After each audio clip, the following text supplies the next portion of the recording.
Hi friends, स्वागत है आपका अपने यूट्यूब चैनल विद्यावाणी में।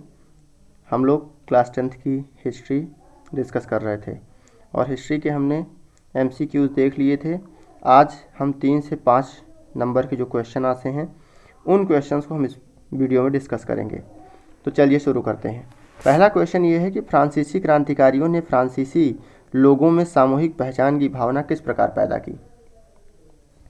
फ्रांसीसी क्रांतिकारियों ने फ्रांसीसी लोगों में सामूहिक पहचान की भावना किस प्रकार पैदा की।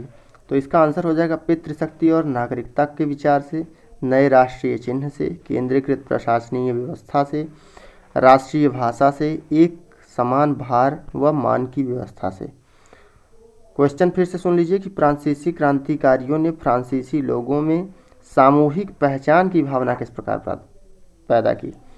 तो इसका आंसर हो जाएगा पितृशक्ति और नागरिकता के विचार, नए राष्ट्रीय चिन्ह, केंद्रीकृत प्रशासनिक व्यवस्था, राष्ट्रीय भाषा और एक समान भार व मान की व्यवस्था। अगला क्वेश्चन है कि नेपोलियन ने प्रशासनिक क्षेत्र में क्रांतिकारी सिद्धांतों का समावेश किया जिसने पूरी व्यवस्था को अधिक कुशल व तर्कसंगत बना दिया। नेपोलियन ने क्या किया? प्रशासनिक क्षेत्र में क्रांतिकारी सिद्धांतों का समावेश किया और इस क्रांतिकारी सिद्धांतों के समावेश से पूरी व्यवस्था को अधिक कुशल व तर्कसंगत बना दिया। तो इसकी समीक्षा करना है। तो किन बिंदुओं के आधार पर आप समीक्षा करेंगे, उन बिंदुओं को इसमें बताया गया है। पहला है नेपोलियन संहिता, जो नेपोलियन कोड था। दूसरा है अधिक प्रशासनिक व्यवस्था में सुधार, ग्रामीण प्रशासनिक व्यवस्था में सुधार। तीसरा है शहरी क्षेत्र में सुधार और चौथा है व्यापार में सुधार। तो इसने जो प्रशासनिक क्षेत्र में क्रांतिकारी सिद्धांतों का जो समावेश किया उससे अधिक तर्कसंगत और कुशल व्यवस्था बनी और इसी की करना था समीक्षा, जिसमें कि नेपोलियन की संहिता के बारे में बताना रहेगा आपको, ग्रामीण प्रशासनिक व्यवस्था के बारे में बताना रहेगा, शहरी क्षेत्र में सुधार और व्यापार में सुधार। अगला क्वेश्चन है कि यूरोप के राष्ट्र के विचार के निर्माण में संस्कृत ने किस प्रकार महत्वपूर्ण भूमिका निभाई।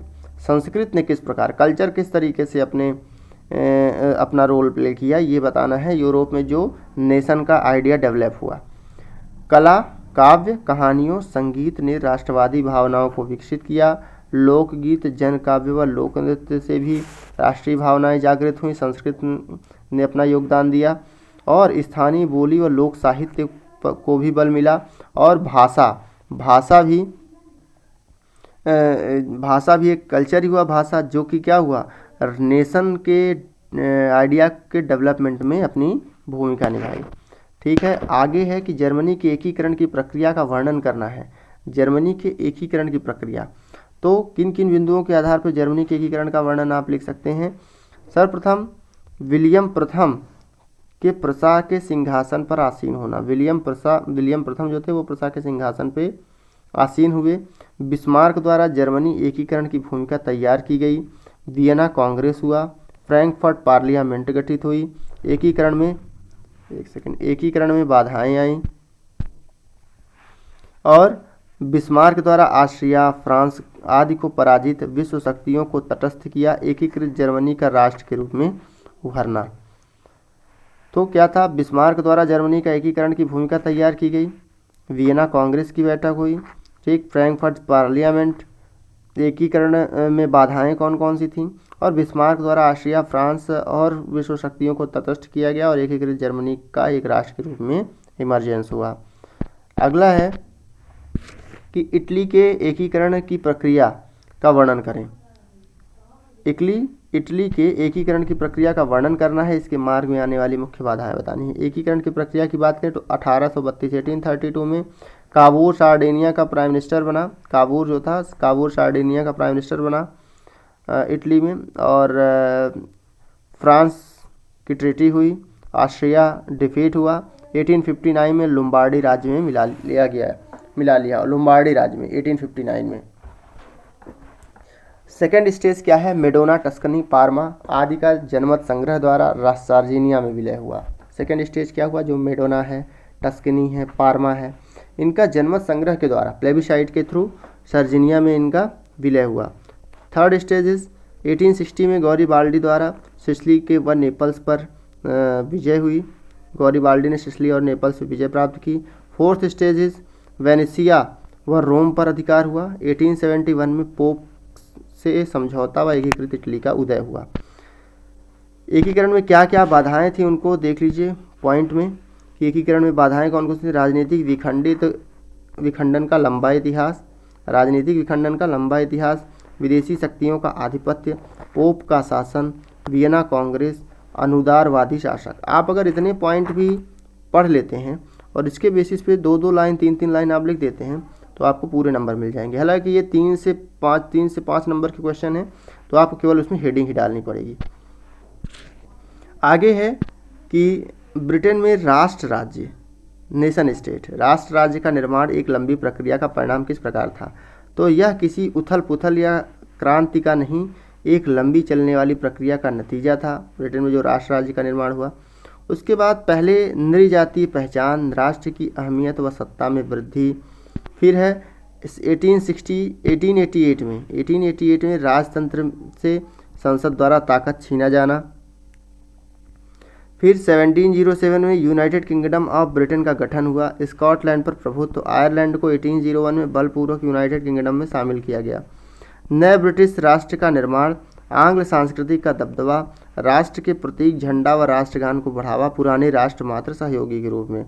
एक बार समझा देते हैं कि ब्रिटेन में जो नेशन स्टेट का डेवलपमेंट हुआ वो एक लॉन्ग प्रोसेस थी और उसका क्या परिणाम था, उस लॉन्ग प्रोसेस का क्या रिजल्ट था।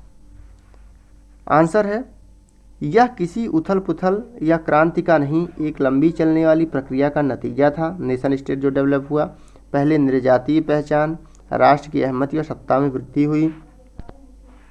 फिर उसके बाद 1688 में राजतंत्र से संसद द्वारा ताकत छीना गया। 1707 में क्या हुआ, यूनाइटेड किंगडम ऑफ ब्रिटेन का गठन हुआ।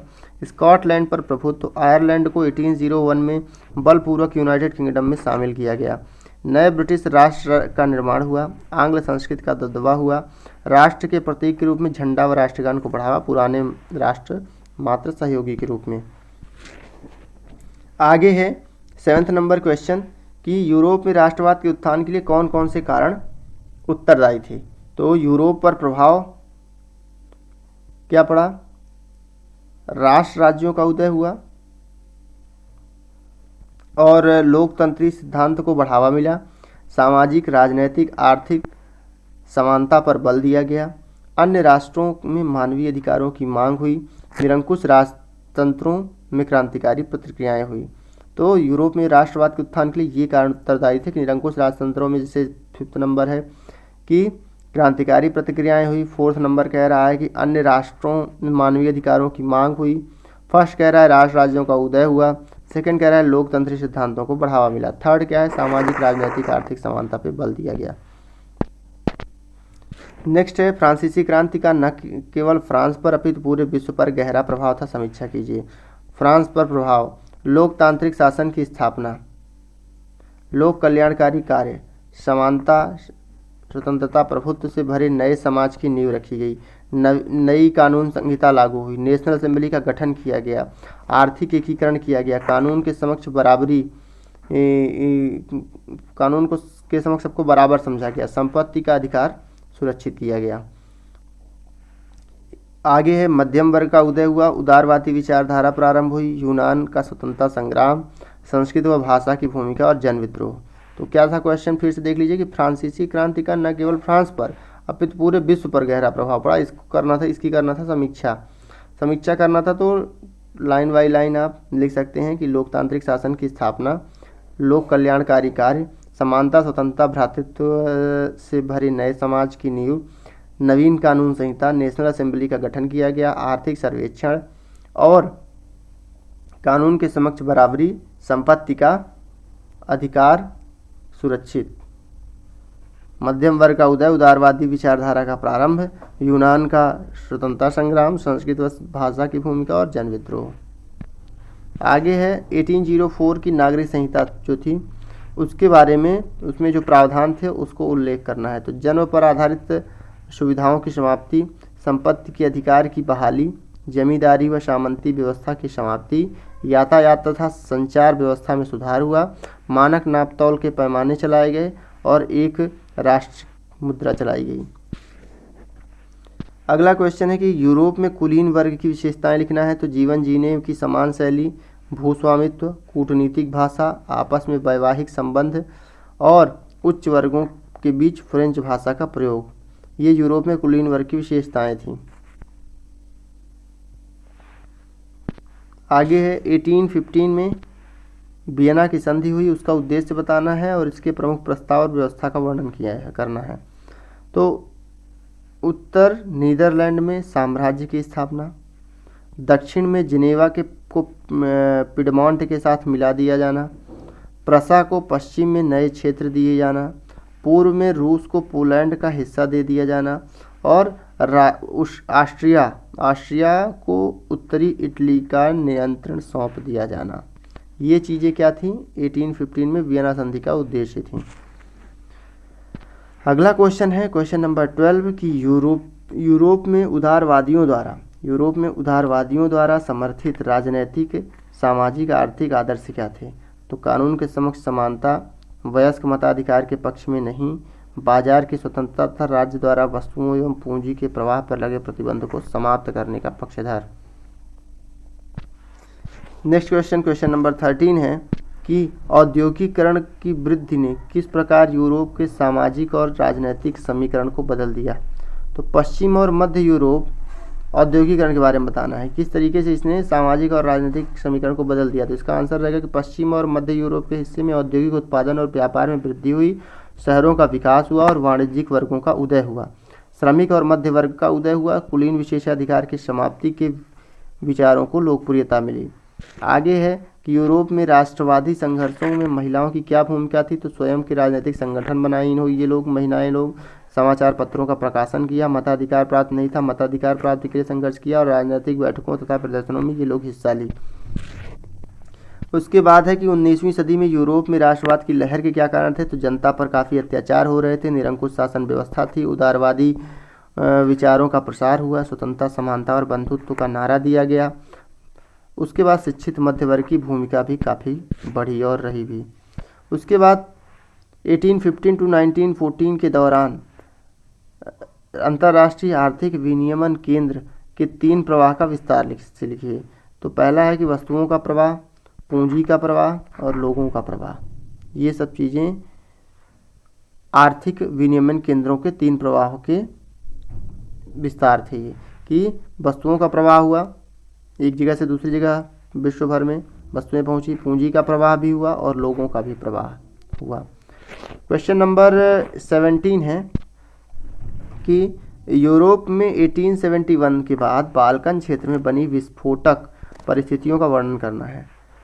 बाल्कन क्षेत्रों में भौगोलिक जाति विभिन्नता थी, जैसे रोमानिया, बुल्गारिया, अल्बेनिया आदि देशों में जाति भिन्नता थी, भौगोलिक भिन्नता थी। ऑटोमन साम्राज्य का विघटन हुआ, जिसके कारण बाल्कन में विस्फोट की स्थिति बन गई और बाल्कन क्षेत्र में विद्रोही राष्ट्रीय समूहों ने अपने संघर्षों को लंबे समय में खोई आज़ादी को वापस लेने का अवसर के रूप में देखा। बाल्कन क्षेत्र में बड़ी शक्तियों के बीच व्यापार और नौसैनिक शक्ति के लिए प्रतिस्पर्धा होने लगी। हर एक राज्य अपने लिए ज़्यादा से ज़्यादा क्षेत्र हथियाने की उम्मीद रखता था। तो ये इतने 17 क्वेश्चन थे जो 3 to 5 नंबर में पूछे जाने वाले क्वेश्चन थे। इस वीडियो में उनको डिस्कस कर लिया गया है। 17 क्वेश्चन थे। अगर आप इतना पढ़ लेते हैं तो आपको कहीं से और पढ़ने की ज़रूरत नहीं है, यहीं से क्वेश्चन बनते हैं। दूसरी चीज़, आगे हम नेक्स्ट वीडियो में हम अभ्यास के जो प्रश्न अभ्यास हैं जो पाठ्य पुस्तक से, उसको हम डिस्कस करेंगे। So thanks for listening, thanks for watching Vidyavani channel.